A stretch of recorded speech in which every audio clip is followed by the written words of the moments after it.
Well, it is a sobering fact. More people in South Carolina die of heart disease than for any other reason.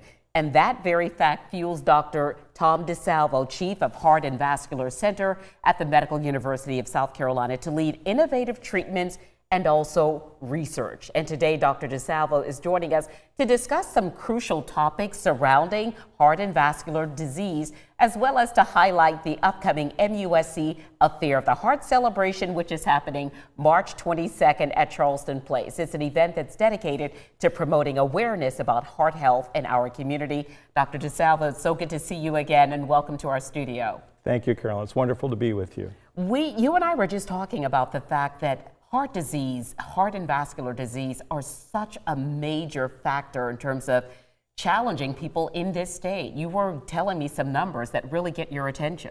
It's a true epidemic in South Carolina, like the entire Southeast Carolina. In this year, around 11,400 people will die of heart disease, 3,000 will die of stroke. There will be 90,000 hospitalizations at a total cost of close to $7 billion. What are some signs and symptoms of heart disease? And of course, they vary depending on men and women and age and a lot of factors. But what are some things people should know? They do indeed. And this month is the AHA Heart Awareness Month, particularly focusing on heart disease in women, African Americans, and Latinos, but applies universally. The most common symptom of coronary disease is chest pain, described as a tightness or a pressure sensation. We call it angina, from a Greek word that means strangulation, so it's a feeling of oppressiveness. Women actually tend to have different symptoms than men. 70% have a different symptom constellation when they present with an acute heart attack, and actually 2/3 of women have no symptoms at all before their index event, sadly. The other symptoms can include shortness of breath with exertion or shortness of breath when lying down. That's due to the heart's weakness as a pump and fluid accumulation in the lungs. Secondly, any awareness of our heartbeat or a palpitation is unusual. We have about 100,000 heartbeats a day, and we live our lives usually blissfully ignorant of the work that the heart's doing second by second. And finally, in patients that have weakened heart, they can often retain fluid, particularly in the ankles and elsewhere, and have a puffiness that's due to abnormal retention of sodium and fluid on the kidneys part.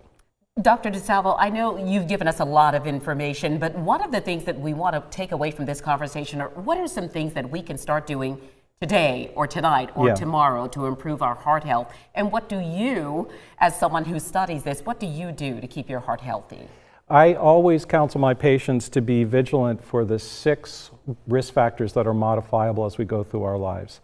In the order of importance, they are smoking, which we should obviously not do or stop if we've started.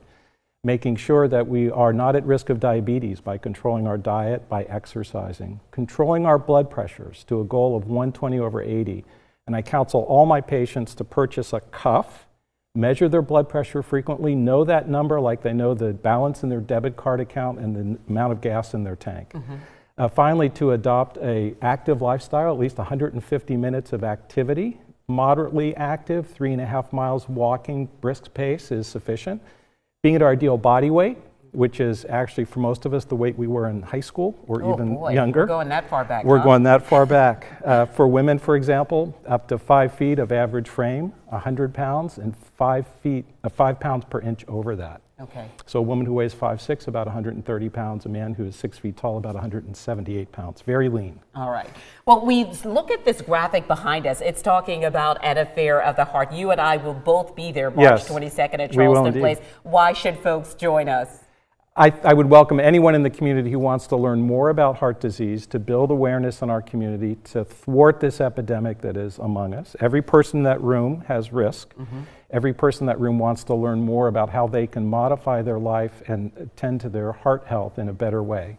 The event's also designed to help raise funds to do research and education, which at MUSC we cherish as part of our mission in addition to caring for our patients. So we are critically dependent upon funding from diverse sources, including the goodness of our neighbors in our community. Well, we certainly appreciate it. Last year, we raised about $1 million.